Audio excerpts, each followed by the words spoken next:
디모데전서 1장 12절부터 20절까지 말씀을 한 절씩 교독하겠습니다.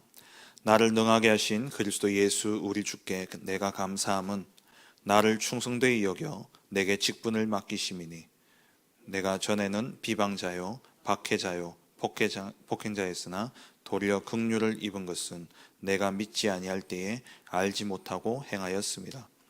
우리 주의 은혜가 그리스도 예수 안에 있는 믿음과 사랑과 함께 넘치도록 풍성하였도다. 미쁘다 모든 사람이 받을 만한 이 말이여, 그리스도 예수께서 죄인을 구원하시려고 세상에 임하셨다 하였도다. 죄인 중에 내가 괴순이라. 그러나 내가 긍휼을 입은 까닭은 예수 그리스도께서 내게 먼저 일체 오래 참으심을 보이사 후에 주를 믿어 영생 얻는 자들에게 본이 되게 하려 하심이라. 영원하신 왕 곧 썩지 아니하고 보이지 아니하고 홀로 하나이신 하나님께 존귀와 영광이 영원 무궁하도록 있을지어다. 아멘. 아들 디모데야, 내가 네게 이 교훈으로서 명하노니 전에 너를 지도한 예언을 따라 그것으로 선한 싸움을 싸우며 믿음과 착한 양심을 가지라. 어떤 이들은 이 양심을 버렸고 그 믿음에 관하여는 파선하였느니라. 함께 봅니다. 그 가운데 후메네오와 알렉산더가 있으니 내가 사단에게 내준 것은 그들로 훈계를 받아 신성을 모독하지 못하게 하려 함이라. 아멘. 12절 말씀에 보면은 나를 능하게 하신 그리스도 예수 우리 주께 내가 감사함은 나를 충성되이 여겨 내게 직분을 맡기심이니, 하나님이 바울을 충성되이 여겨 직분을 맡기셨다 말씀하셨어요. 저와 여러분도 우리 하나님 앞에 또 교회 앞에서 직분을 맡은 자죠. 그래서 하나님이 우리에게 직분을 맡기신 분명한 이유를 알고 그 직분을 우리 충성되이 감당해야 되겠습니다.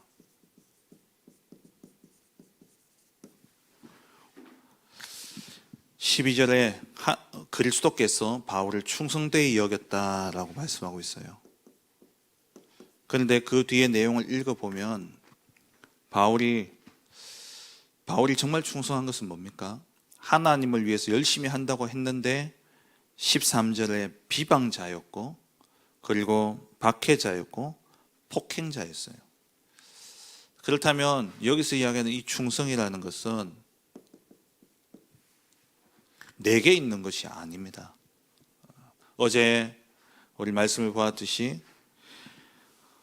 하나님이 우리에게 베푸신 은혜의 복음, 그리고 우리 자신에게는 죄 문제를 해결할 수 있는 능력이 없기 때문에 하나님이 베푸신 자비하심, 긍휼하심 복음과 그리고 그 죄로 인해서 올 수밖에 없는 저주와 재앙에 대한 두려움 속에 우리가 늘 사로잡혀 있는데 우리에게 평강의 복음을 주셨어요.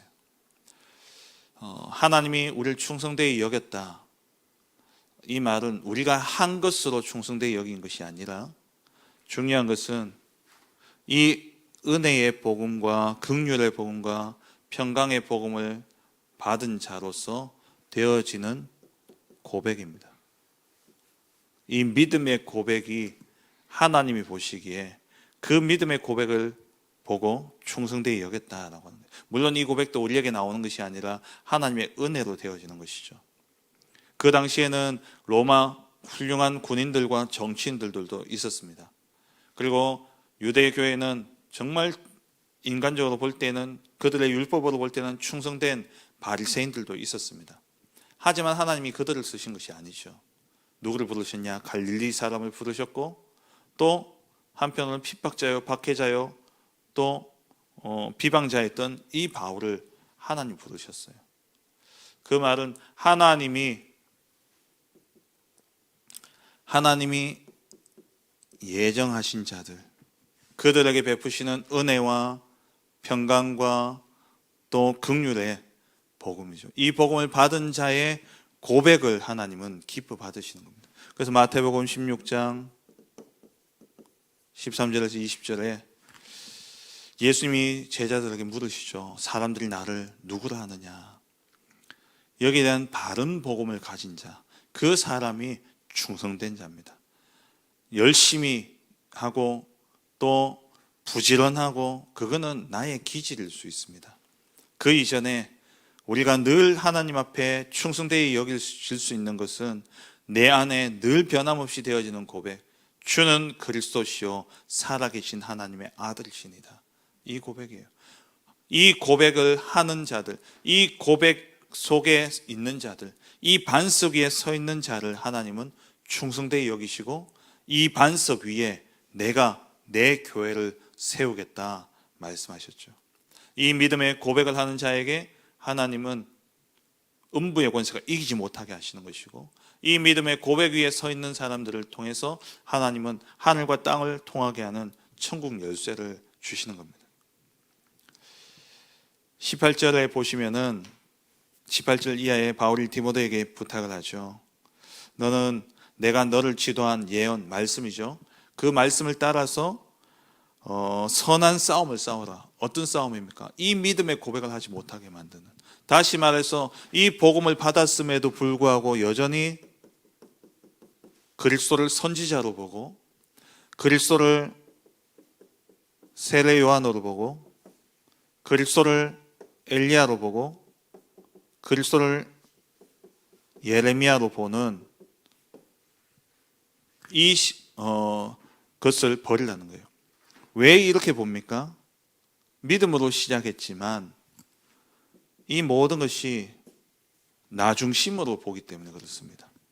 자기의 경험과 자기의 동기와 자기의 욕심으로 그리스도를 보니까 그리스도가 선지자적인 부분이 있고, 만약에 어떤 사람이 정말 이 시대를 보면서 너무나 타락한 이 시대, 부패되어진 이 시대를 보면서 이 시대에 바른 정치 또 바른 운동이 일어나야 되지 않냐, 이 생각을 가지고 있는 사람에게는 그리스도가 누구로 보이느냐? 세례 요한으로 보이는 거죠. 그리고 이 시대에 너무 힘들고 어렵고 또 병들고 가난하고 거기에 사로잡힌 사람에게는 그리스도가 누구로 필요하냐? 엘리야로 필요한 거예요. 그리고 정말 이 시대에 저렇게 가난하고 힘든 사람들을 바라보며 저들을 사랑하고 도와야 될 텐데 그게 중심이 되어 있는 사람들에게는 예수님이 예레미야로 보여지고 예레미야이신 예수님이 필요한 겁니다. 이게 아니라 우리에게는 이 믿음이 있어야 되죠. 주는 그리스도시요 살아계신 하나님의 아들이시니다. 이것이 늘 우리에게 고백되어지지 않으면 19절 20절에 이런 사람이 되어지는 겁니다. 믿음과 착한 양심을 가지라. 어떤 이들은 이 양심을 버렸고, 왜 버렸냐? 이것 때문이에요. 다시 말하면 동기입니다. 내게 있는 이 동기, 이게 버려지지 않으면 결국에는 그 동기가 충족되어질 때는 옆에서 볼 때는 진짜 충성된 사람이에요. 정말 열심히 교회를 위해서 또 전도도 열심히 합니다. 근데 그게 어디서 나오느냐? 여기서 나오는. 그러면 여기 나오죠. 후메네오와 알렉산더 같이 결국에는 이 믿음을, 이 양심을 버리고 이 믿음에 대해서 파선하였다. 이 믿음에서 내려온 그리고 떠나버리는 일이 일어나는 겁니다. 그래서 우리가 매일 오늘 이 한 날도 하루를 시작하면서 우리 안에 늘 고백되어져야 될 고백이 뭐냐? 주는 그리스도시요 살아계신 하나님의 아들이시니다. 이 믿음의 고백으로 내가 절대 빠져나올 수 없는 죄와 사단과 지옥의 권세에서 해방되어졌고, 이 믿음의 고백을 하는 자는 오늘도 이 시간 누가 되었든지 간에 어떤 모양과 어떤 모습으로 살아왔든 간에 이 믿음의 고백을 하는 사람은 죄와 사단과 지옥의 저주에서 해방되어지는 거예요. 우리에게 늘 확인되어야 될 것이 뭐냐? 복음입니다.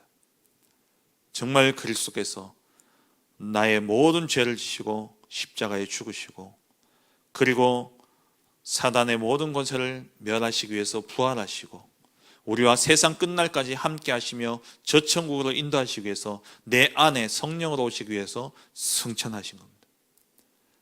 참 제사장, 참 왕, 참 선지자가 되신 그 그리스도에 대한 믿음의 고백, 이 고백을 하는 자를 하나님은 충성되이 여기시고 그 사람에게 바로 뭘 맡기느냐? 직분을 맡기시는 것이죠.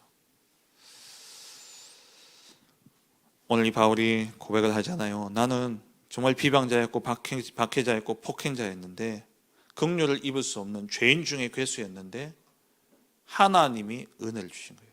그래서 이 은혜의 복음을, 이 은혜와 긍휼과 평강의 복음을 받은 자는 충성되이 여겨질 수밖에 없고 충성되이 행할 수밖에 없습니다. 그래서 바울이 디모데후서의 마지막에 디모데에게 고백하기를 내가 이제 죽을 날이 다 되었다. 그러면서 믿음의 선한 싸움을 싸웠다 그랬죠. 끝까지 경주를 완주했다 그랬어요. 뭐냐, 충성되이 살았던 바울의 모습을 볼 수 있죠. 그렇다면 오늘 이 한날 저와 여러분들에게 하나님이 이 믿음의 고백을 하게 하시고 이 직분을 맡기신 이유가 무엇입니까? 이 시대에 정말 전부 다 나 중심이기 때문에 분쟁이 일어나죠. 분쟁이 끊이지 않는 시대입니다. 그리고 정말 영적 문제에 심각한 시대죠.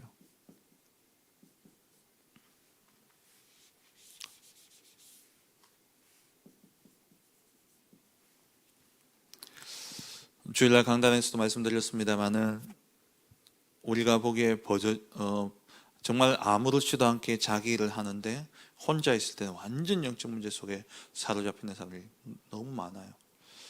학교 현장은 어떻게 했습니까? 그렇다면 선생님들도 똑같아요. 선생님들도 애들 가르치는 것은 문제가 없어요.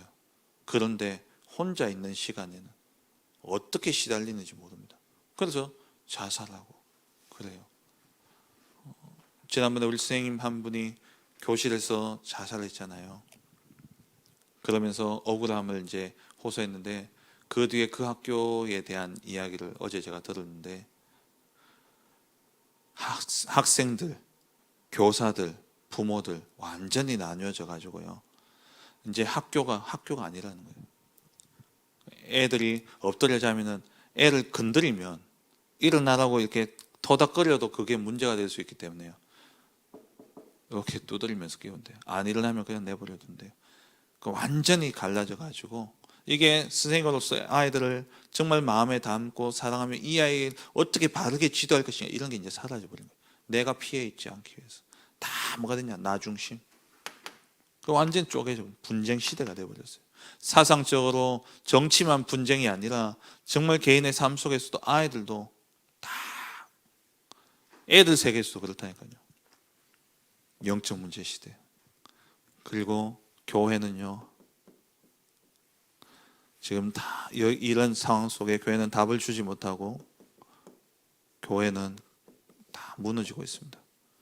교회도 이런 가운데 하나님이 저와 여러분들 충성되이 여겨서 직분을 맡기신 거예요. 우리에게 맡기신 가장 근본적인 직분은 뭡니까? 전도자 아닙니까? 그래서 우리는 재앙 시대를 막아야 됩니다. 왜 우리에게 직분을 주셨냐? 재앙 시대를 막아야 되고, 그리고 앞으로 복음 때문에 반드시 핍박 시대가 올 겁니다. 그리고 미래를 위해서 우리 후대를 살려야 되는 것이죠. 시대마다 하나님은 재앙 막을 한 사람을 세우시고 그 한 사람을 통해서 한 시대의 재앙을 막았습니다. 요셉 한 사람이 이 한 사람을 통해서 그 시대 애굽을 살리고 시대의 재앙을 막았죠. 요셉이 받은 응답은 뭡니까? 오늘도 우리가 하루를 살아감에 있어서 놓치지 말아야 될 것이 뭐냐?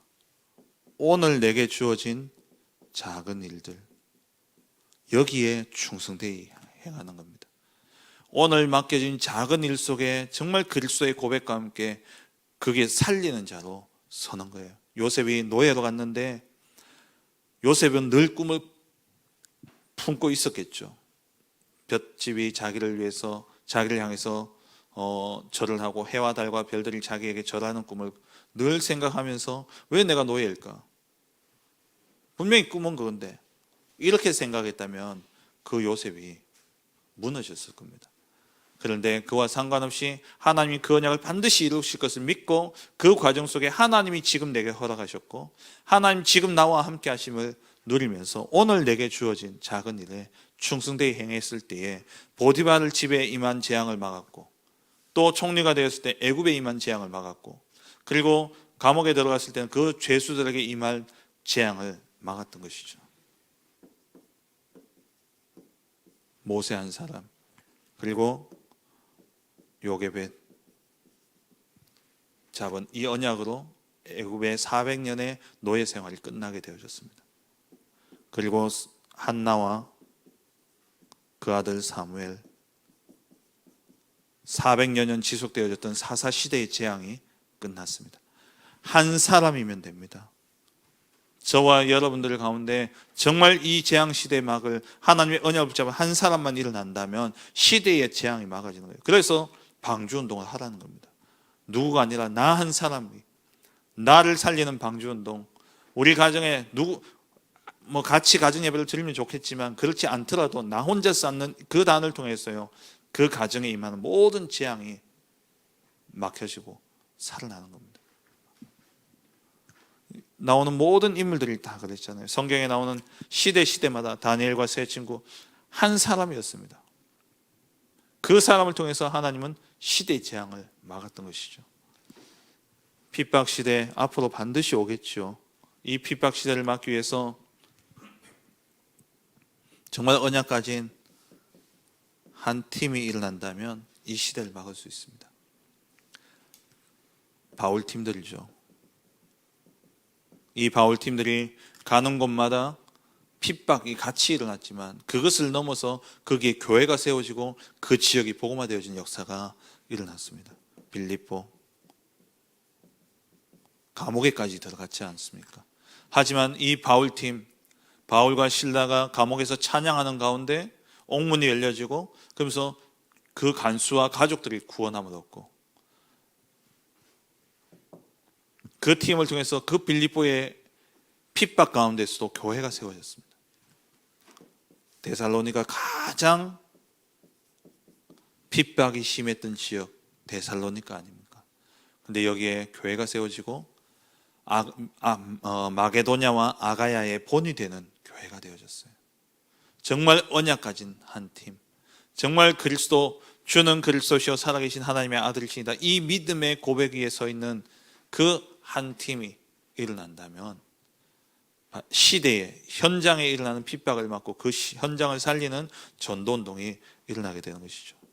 고린도와 나아가서 로마까지 우리 담임 목사님과 또 우리 홍감표 목사님 또 우리 파나마 현재 계시는 박건은 선교사님 그리고 이번에 중직자 한 분 박근석 장로님이 같이 동행하셨거든요. 박근석 장로님과 또 우리 박요한 목사 그리고 현재 우리 통역으로서는 이소연 집사 이 6명이 한 팀이 돼서 온두라스와 코스타리카와 또 콜롬비아와 파나마 현장을 돌게 됩니다.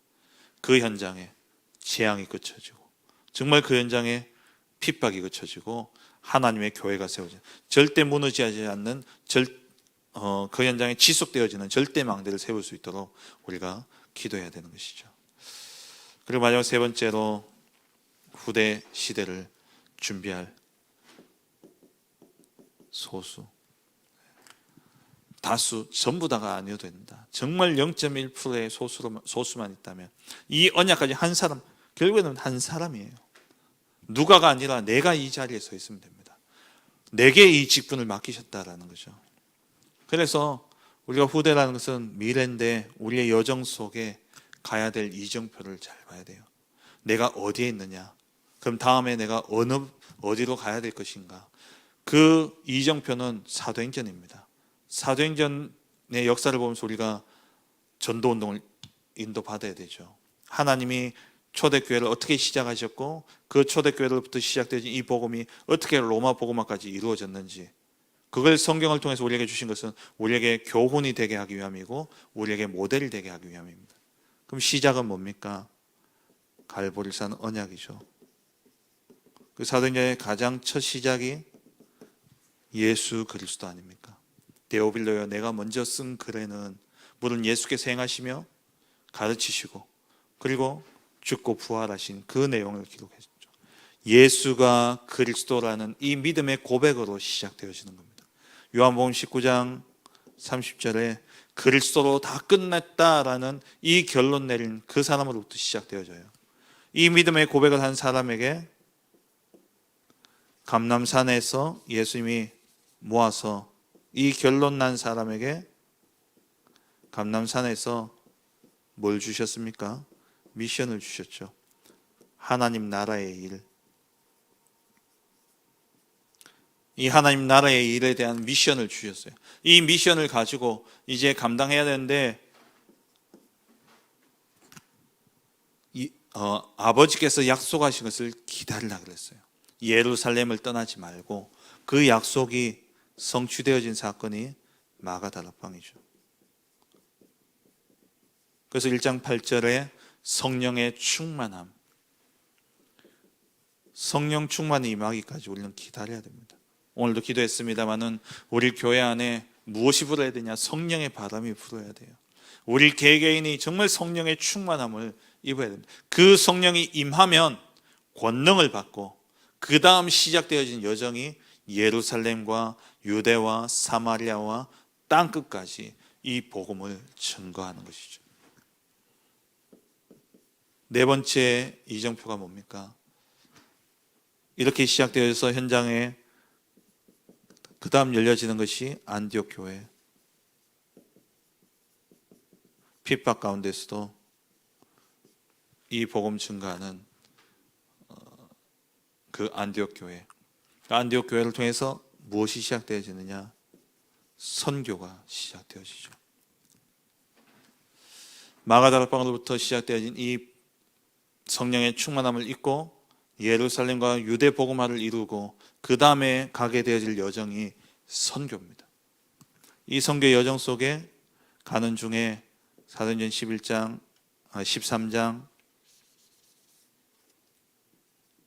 4절부터 12절에 아시아 지역에, 그리고 사도행전 16장 6절 10절에 마게도냐, 그리고 마지막 여정이 사도행전 19장 21절에 로마로 가는 여정이죠.